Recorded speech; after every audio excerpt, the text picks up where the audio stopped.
11절입니다. 여호와께서 사무엘에게 이르시되 보라, 내가 이스라엘 중에 한 일을 행하리니 그것을 듣는 자마다 두 귀가 울리리라 라고 말씀하십니다.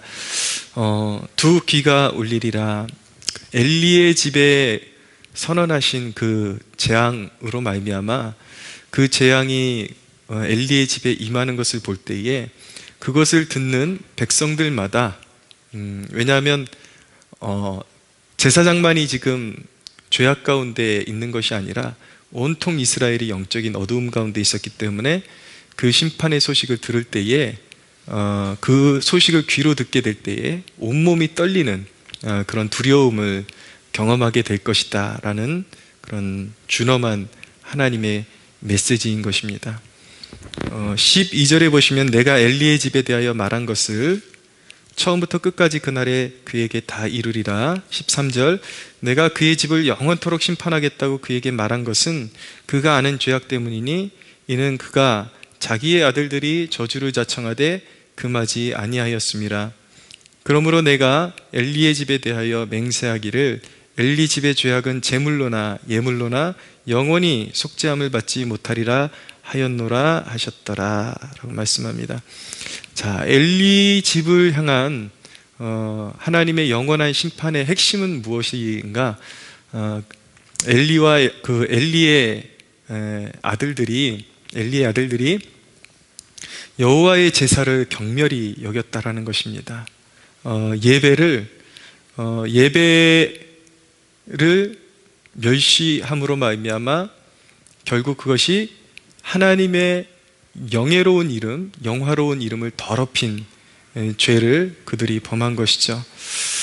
자, 오늘날 우리가 이런 대목을 읽을 때에 목회자나 성도나 다 영적인 촉각을 곤두세우고 우리는 하나님의 이름을 짓밟는 일을 하지 않는지 그것을 돌아봐야 합니다. 목회자가 음란한 죄에 빠져 있을 때 요즘 하루가 멀다 하고 목회자들의 성적인 타락에 대한 이야기를 듣습니다. 자기 신의 그런 그 영적인 리더라는 권위를 이용해서 그런 성도들을 성적으로 그렇게 죄를 저지르고 또 한간에는 이렇게 여성도들의 그 유약한 그런 취약점을 이렇게 이제 이용해가지고 뭐 세상에서 이렇게 환난이나 역경이 이렇게 심한 자매들이나 아니면은 뭐 이렇게 가출 한 그런 뭐 이렇게 학생들 있잖아요.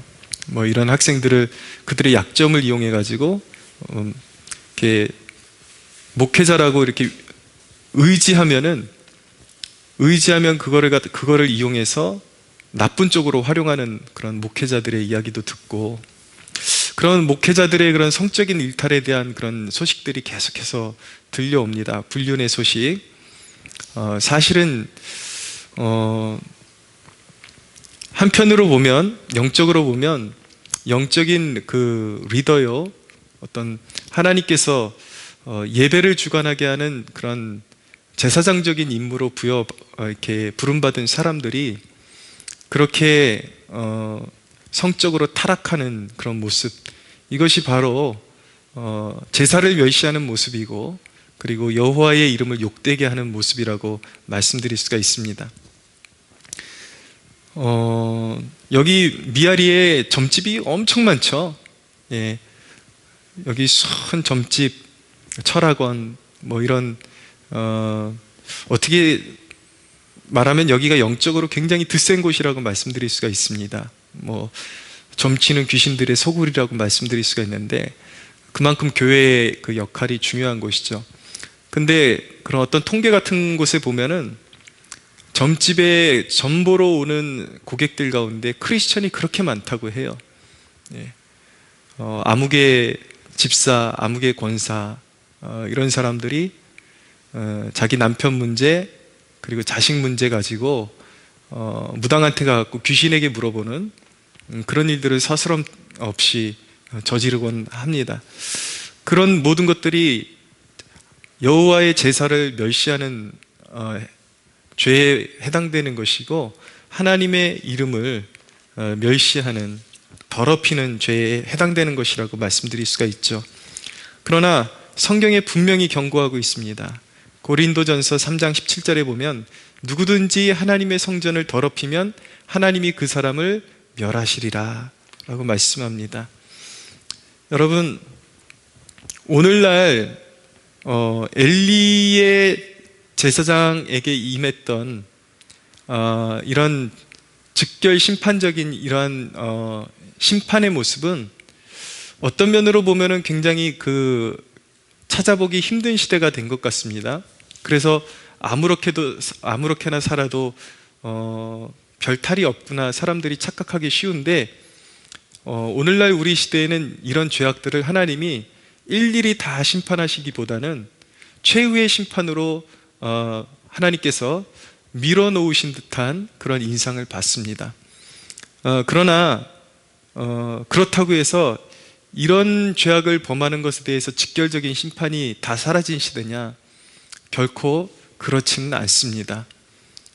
저희 아버님 목회하실 때에 이렇게 주위에 기도하는 사람들로부터 목회자 잘 섬기면서 신앙생활 열심히 잘하면 많은 하나님의 그런 축복이 있을 것이라고 그런 격려를 받았던 분이, 그 기도하는 분들의 그 격려를 그리고 하나님으로부터 그 감동을 전해준 것을 이렇게 이행하지를 못해가지고 결국은 하나님을 제대로 섬기지 않고 그 가정이 온통 자식들도 우상숭배에 빠지고 그렇게 살다가 지금 가끔씩 저희 집에 전화가 오시는데 온 집안이 쑥대밭이 되고 망해가지고, 그렇게 구체적인 얘기를 제가 드리진 않겠지만 정말 비참합니다. 그러니까 그냥 우리가 그리스도인으로서 십자가를 지는 연단과 하나님으로부터 형벌을 받아서 완전히 삶이 깨지고 붕괴된 것은 차원이 달라요. 얼마나 비참한지를 몰라요. 여러분, 하나님의 준엄한 심판은 지금도 있고, 설령 당장에 하나님의 이름을 멸시했음에도 불구하고 심판이 없는 것 같이 보인다고 할지라도 그 심판이 없는 것이 아니라 그것이 더 무서운 것입니다. 하나님께서 이 엘리를 심판하신, 엘리의 집안을 심판하시는 이런 대목을 성경에 기록하게 하시면 무엇이냐면, 그 어느 때가 되든지 하나님이 정하신 때에 이러한 죄를 범하는 자들에게 하나님이 반드시 심판하실 것이라는 이정표를 세워놓은 거예요. 그렇기 때문에 여러분, 우리는 하나님을 속이려고 해서도 안 되고, 거짓된 신앙을 가지고 하나님의 눈을 가리려고 하는, 그리고 신앙을 가지면서 영적인 순결함을 잃어버리고 하나님의 이름을 욕되게 하는 죄에 몸담아서는 결코 안 되는 것입니다. 할렐루야. 18절에 보니까 사무엘이 그것을 엘리에게 자세히 말하고 조금도 숨기지 아니하니 그가 이르되, 엘리가 말하는 것입니다. 이는 여호와의 신이 선하신 대로 하실 것이니라. 엘리가 사무엘을 통해서 하나님의 심판이 자신의 집안에 확정된 이야기를 듣고 모든 것을 체념한 듯이 하나님이 정하셨다면 그렇게 될 수밖에 없을 것이다 라고 그렇게 말하고 있는 것이죠. 인간이 하나님과 원수가 되면 심판을 기다리는 일 외에는 할 수 있는 것이 아무것도 없는 신세가 되어버리는 것입니다. 여러분, 하나님은 사랑이시지만 결코 하나님의 이름을 욕되게 하는 더러운 죄악들에 대해서는 만홀히 여김을 받으시는 그런 분이 아니라는 것을 우리가 꼭 기억해야 되는 것. 우리가 운전을 할 때에 여행에 대한 즐거움을 우리가 떠올리는 것도 중요하지만, 먼 길을 갈 때에는 여기서 졸면 죽습니다라는 경고판을 우리 마음에 새기는 것, 눈으로 보고 마음에 새기는 것도 중요합니다. 왜냐하면 졸면 진짜로 죽기 때문에 그렇습니다. 하나님은 우리 성도들을 향한 무한한 축복에 대한 계획을 가지고 계시지만, 우리가 하나님의 계획들을 짓밟고 하나님의 이름을 더럽힐 때 하나님은 거기에 대해서 결코 눈 감지 않으신다라는 것, 그것을 마음판에 새기고 신앙생활을 하는 것이 우리 스스로를 조심스럽게 만들어주고 하나님의 계획 가운데 우리가 걸어갈 수 있는 유익한 필요한 두려움이 될 수 있다는 것을 꼭 기억하시기를 바랍니다. 자, 19절을 보십시오. 19절 같이 한번 읽어볼까요? 시작. 사무엘이 자라매 여호와께서 그와 함께 계셔서 그의 말이 하나도 땅에 떨어지지 않게 하시니. 네, 이제 사무엘이 벌써 이제 자랐다고 말씀하고 있습니다. 성인이 되었어요. 네, 하나님께서 사무엘에게 영적인 권위를 입혀주셔서 그의 말이 하나도 땅에 떨어짐이 없이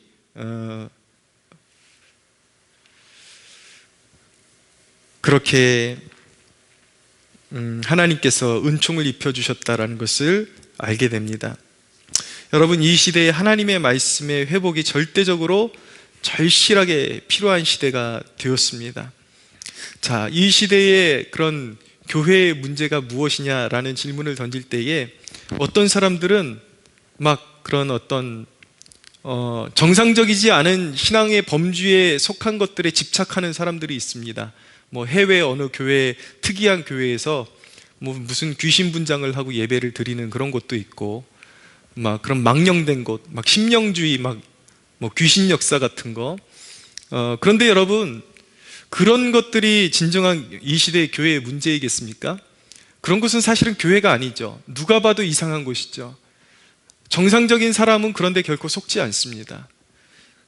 진정한 문제는 무엇이냐면 사탄의 교묘한 속임, 진리 같은데 아닌 것이 교회 속에 들어오는 것이 진짜 문제인 것이죠.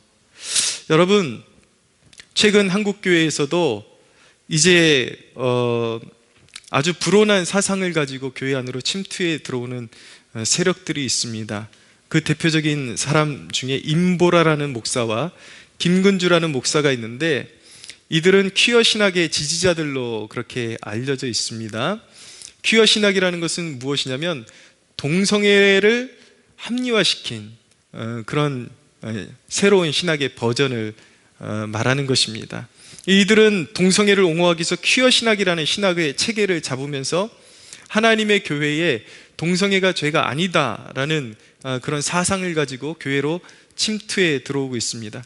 근데 이들이 자신들의 사상을 그렇게 정립하게 된 계기를 자신들이 설명할 때에 하는 말이 무엇이냐면, 자신들이 동성애자들과 교제해 보니까 성경을 다시 해석하게 되었다라는 것입니다. 자신들도 원래는 동성애가 죄인 줄 알았는데 동성애자들이 실질적으로 만나보니까 불쌍하고 그들하고 교제해 보니까 그렇게 나쁜 사람들 같지는 않아서 성경을 다시 해석해 새롭게 해석해 볼 필요성을 느꼈다라 그러면서 그들은 동성애에 대한 긍정적인 그런 이제 사고방식을 갖게 되면서 그것을 신학적으로까지 합리화시키면서 교회 속으로 끌고 들어오려고 그러는 사람들이죠. 그런데 여러분, 이게 말이나 된다고 생각하십니까? 성경을 해석하는데 시대가 바뀌었기 때문에 사람들의 처지에 따라서 성경을 바꿔서 해석한다라는 것이, 그것이 과연 타당한 말이라고 생각을 하십니까? 여러분, 성경은 죄로 어그러진 세상에 바로미터를 제공하고 그런 죄인들을 향해서 하나님이 미워하시는 것이 무엇인지, 하나님이 기뻐하시는 것이 무엇인지를 깨닫게 하고, 하나님이 미워하시는 죄의 속성들을 깨닫고 죄로 발견되는 것들에 대해서 회개케 하시는, 회개케 하시고서 주신 말씀이 바로 성경이라는 사실을 우리는 기억해야만 하는 것입니다. 할렐루야.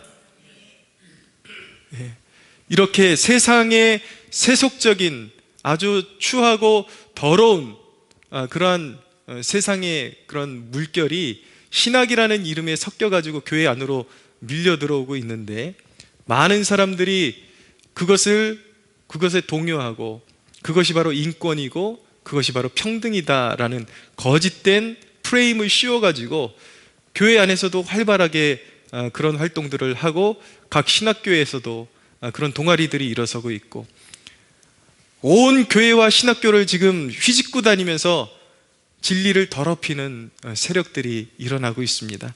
그런데 순진한 성도들은 거기에다가 사랑, 공평, 평등 이런 이름을 붙이면 그것이 하나님의 말씀과 정면으로 대치된다는 것을 인식하지도 못한 채 거기에 빨려 들어가고 있는 모습들을 보고 있는 것이죠. 뿐만 아닙니다.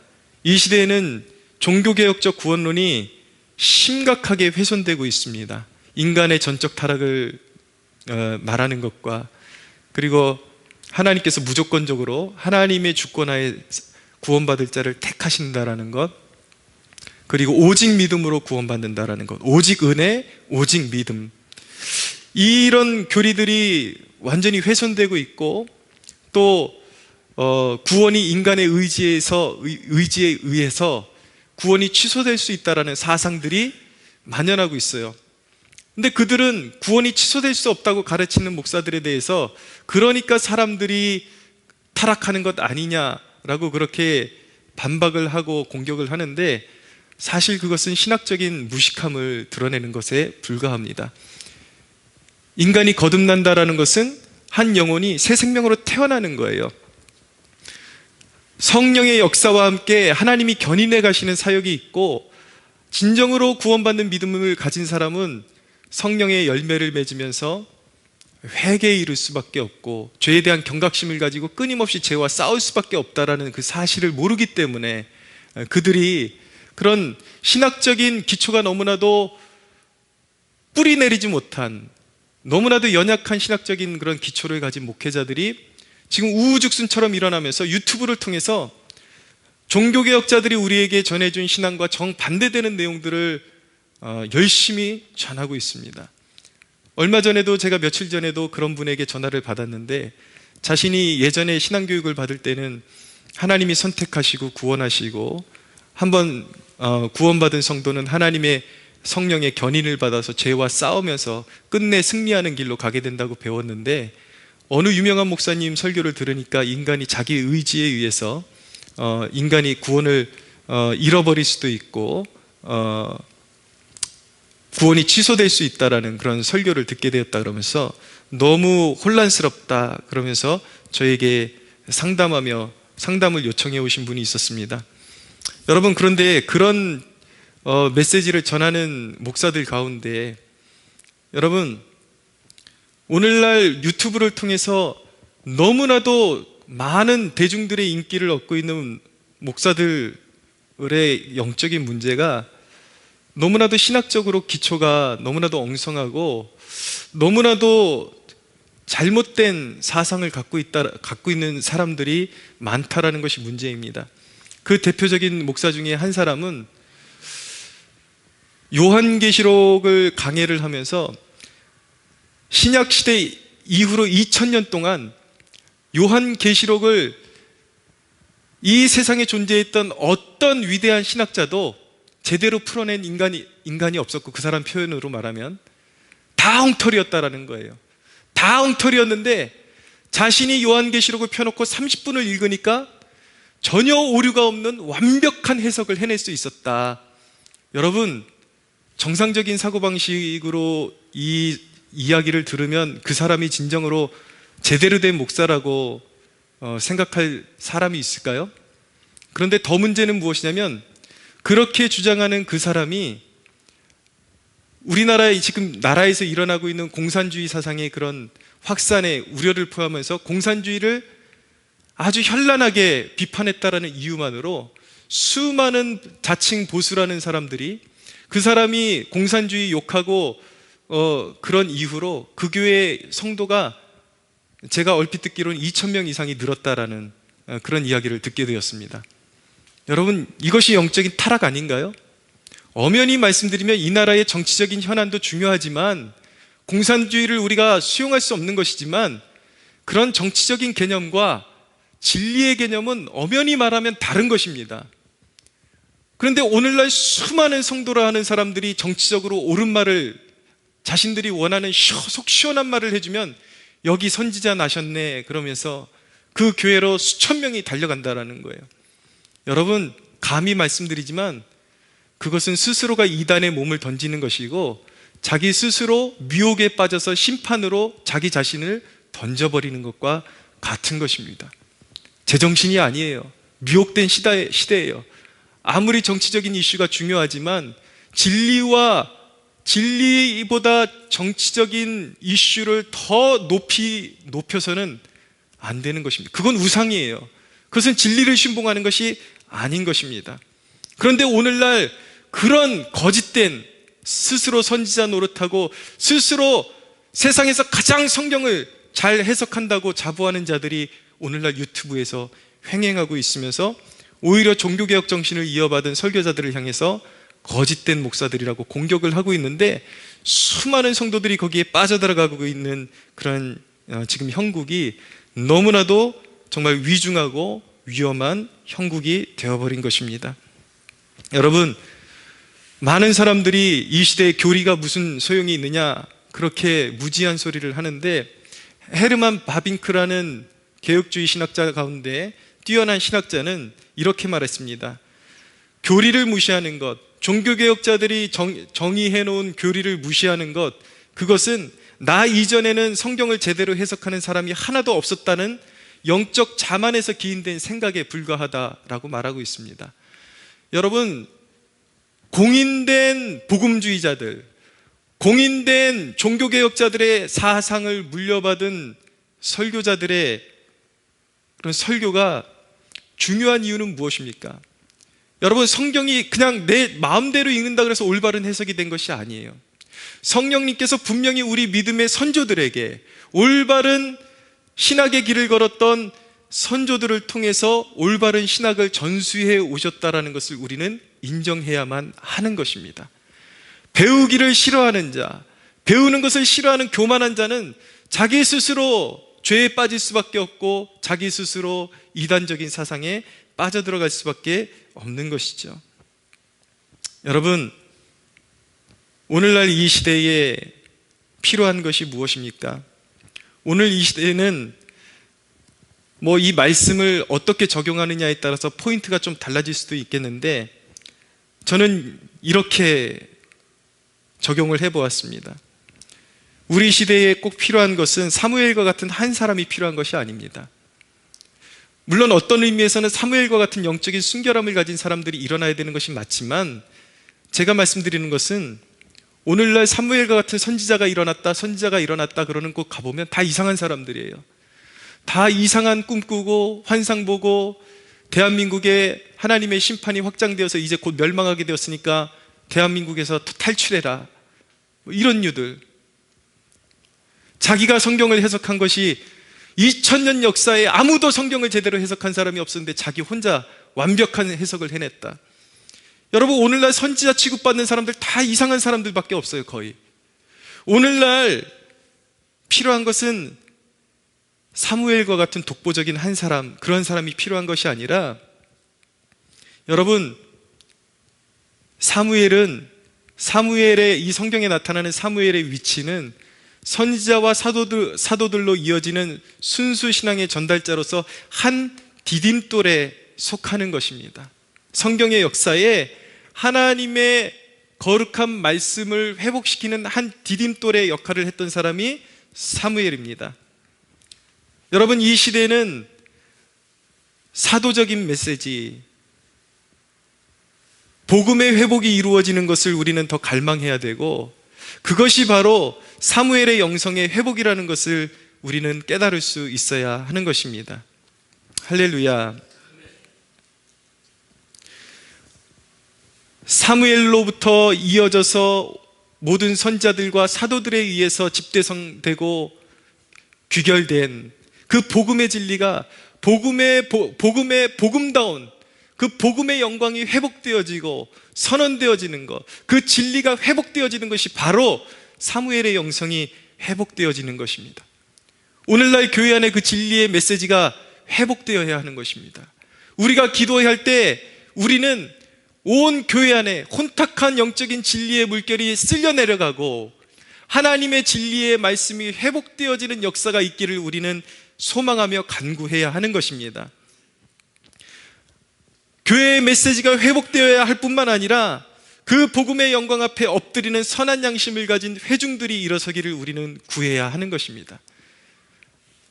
복음의 영광의 회복, 그리고 그 복음의 순수 메시지를 받아들이고 그 메시지를 자신의 삶의 양식으로 받아들이는 성도들의 일어섬, 이것을 기독교 역사에서 무엇이라고 말하냐면 바로 부흥이라고 말하는 것입니다.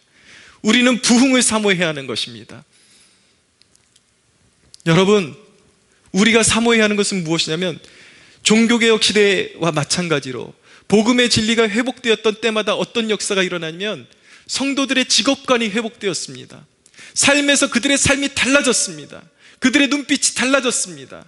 그들에게 있어서 직업은 하나님께서 부르신 소명으로 알고 그곳에서 하나님의 영광을 드러내야 한다라는 그 소명의식을 가지고 살아갔기 때문에 그 복음의 빛을 받은 성도들이 살아가는 삶의 현장마다 달라질 수밖에 없었던 거예요. 정직이 회복되어지고 직업관이 회복되어지고 윤리관이 회복되어지고 그런 역사들이 일어나는 것이죠. 그러니까 여러분, 그 종교개혁의 정신이 일어났던 그곳에, 스위스 같은 곳에는 그 명품 시계가 유명하잖아요. 그것이 바로 회복된 종교개혁 정신으로, 바로 이 시계를 만드는 이 직업은 하나님께서 내게 부여하신 소명이다라는 그 정신이 회복되었을 때 그들은 시계 하나를 만들 때에 그냥 만드는 것이 아니라 세계 최고의 명품을 만들어내는 그런 장인 정신을 가지고 그들은 만들어낼 수가 있었던 것입니다. 종교개혁 정신이 회복되어지고 복음의 진리가 회복되었을 때 사람들은 청지기 정신을 회복하게 되었습니다.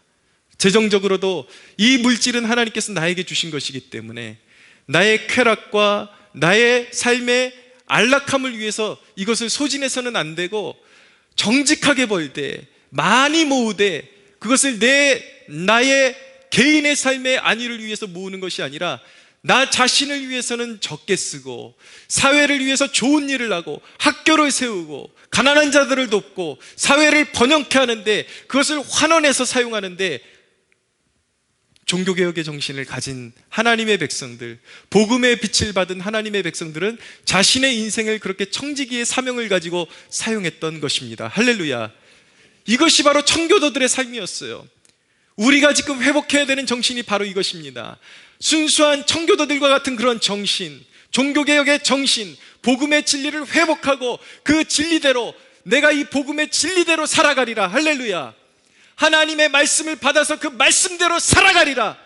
오늘날 이 시대에 필요한 것은 바로 그런 사명의 회복이 필요한 것입니다. 여러분, 이런 삶이 어떻게 우리 시대에 회복될 수 있겠습니까? 막연하게 기도하고 막연하게 내가 아닌 제3자를 통해서 이런 일이 시작되기를 바라면 결코 그런 일은 오지 않습니다. 사랑하는 여러분, 여러분들 한 사람 한 사람이 하나님의 축복받은 자녀로 살아가기를 원하실 것입니다. 그렇죠? 그렇다면 여러분, 진정으로 여러분들의 삶 가운데 하나님의 영광이, 찬란한 영광이 빛나기를 원한다면 이 강단에서 선포되는 복음의 말씀을 듣고 흘려보내지 마시고 여러분들 결단하셔야 됩니다. 그 복음의 진리에 합당하게 살아가리라. 오직 내 삶의 목적이 하나님의 영광을 위해서 내 삶을 바치리라. 할렐루야. 여러분들이 기도할 때 막연히 기도하지 마시고 하나님, 나를 축복해 주십시오. 내 삶을 통해서 복음의 진리가 빛나고 내 삶을 통해서 하나님의 영광이 드러나도록 내 삶을 사용하여 주옵소서. 그렇게 기도할 수 있는 여러분들 되시기를 축복합니다. 나로부터 내 삶이 복음에 붙잡혀 복음의 영광에 사로잡히게 해달라고 그렇게 간구할 수 있는 그런 복된 여러분들 되시기를 예수 그리스도의 이름으로 축복합니다. 우리 하나님께 영광의 박수 올려드리겠습니다.